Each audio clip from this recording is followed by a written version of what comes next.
So today we started our skiing experience. We got our skis and boots issued, which was really interesting because we got to see inside one of Brian's storehouses, which was, he had loads of photos everywhere, and he had photos of Raymirs and some of the Telemark heroes, which sort of really set the scene for the journey we were about to undertake. And then we were off to actually start skiing, which was, I think, pretty daunting for me because I know I have shocking balance and I know I'd be the first one to fall over and all that.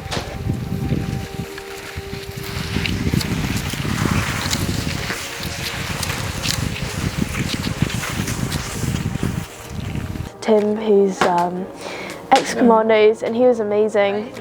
We started off really simple, just learning how to fit the skis and learning how to walk in a circle, which is surprisingly difficult. I kept standing on my own skis. Oh, very smooth, Marley. You were born on skis, well, almost born on skis. A lot of the highest points for me was just sort of standing there with all the kit on and going, oh my gosh, I'm actually in Norway, like I'm actually abroad and I'm actually undertaking this, which feels like an achievement in itself. Like, no matter how many times I fall over or fluff it up, it feels like a really good experience.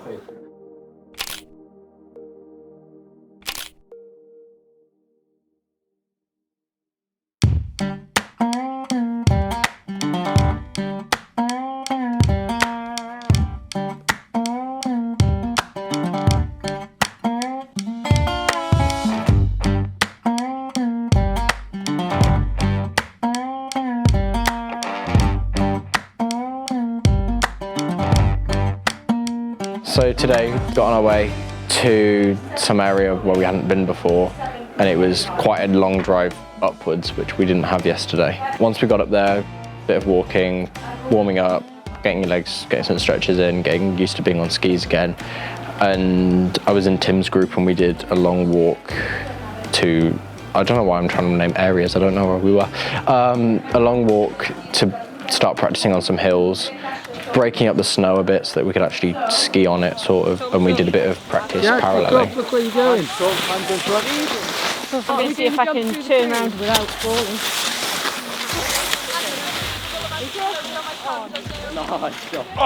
Some memorable points were where we stopped in this kind of, I think it was a mini lake or a pond, it seemed like a big puddle, where the kind of sides were dipping inwards. So we all tried to do this like lunging technique of going into the lake, which was incredibly difficult, and I didn't do it once. So I decided, let's go on the big bit, and fell over dramatically. To be fair, I think the highlight of my day was just watching you go, oh no, oomph.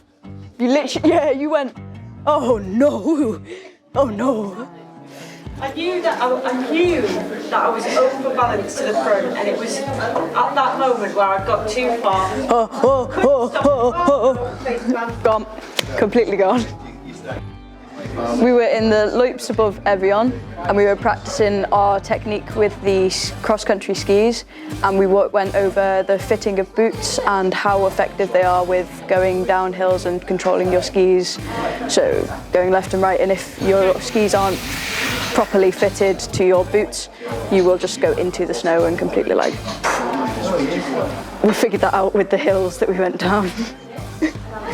And we were a bit snow, just a little bit, but yeah, it was a pretty good day.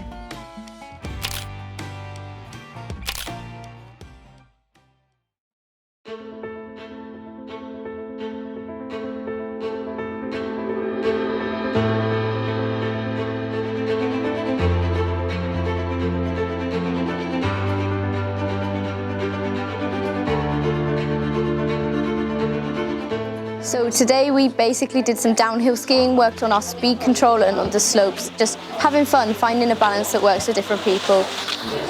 We started off with just on the flat skating. My skis are a little bit sticky, so yeah, I've got different skis to everyone else, so they're not as quick. However, downhill they're really good. So we started out doing just practicing downhill, and we did stops as well. Personally, I've really enjoyed it. It's great learning something new like that. The cross country is very different in the fact your heel comes up, and especially on like downhill, it feels very, very wobbly. From this journey, I believe I will take away some courage and leadership skills from that, and communication is something I definitely struggle with because the words don't come out right, or they do come out and just not coming out too great. However, I believe that this and having to actually talk as a team to get where you need to be will improve that so much more, because you can't work together if you don't talk to each other. So this exercise as a whole, even just from the practices we've had today, you've needed to be a team to get through the whole thing. You're only as quick as your slowest member, as everyone says. So needing to be a team is a great thing that I think I will take from this. Yeah, the instructors have been really good. They've been showing us how to do things correctly and not just let us off and do it wrong and then tell us off when we do it wrong. They've actually been like helping when we do something wrong, they show us how to do it and they don't push too far, which is really good. It's what you need. Step, double pole, yes. Now go the other way.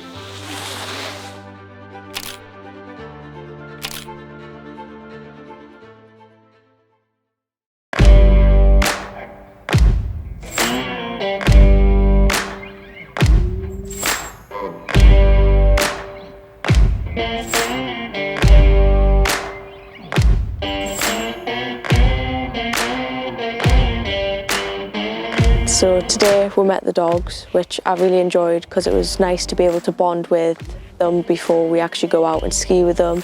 And being able to meet Becky, the owner of the dogs, she was really nice and taught us all about the dogs and what they do and how they were bred. So it was really nice getting to see them and bond with them.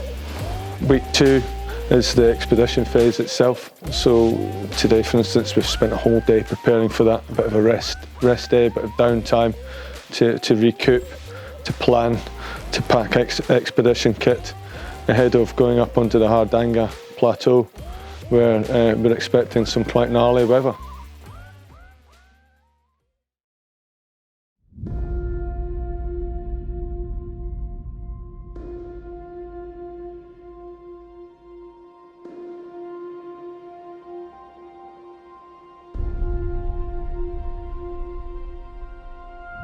So the operations took place 80 years ago. Fundamentally, Hitler had secured all the uranium in Northern Europe, and he needed what's called heavy water to build a nuclear reactor. And he had invaded Norway in 1940, and one of the heavy water, well, a plant that supplied or produced heavy water was situated up in near the Hardanger plateau, and he was almost there. So the SOE, the Special Operations Executive in London, had tasked 4 Norwegians to fundamentally recce the heavy water plant. Therefore, they were going to send in a saboteur operation to destroy that plant and destroy the heavy water.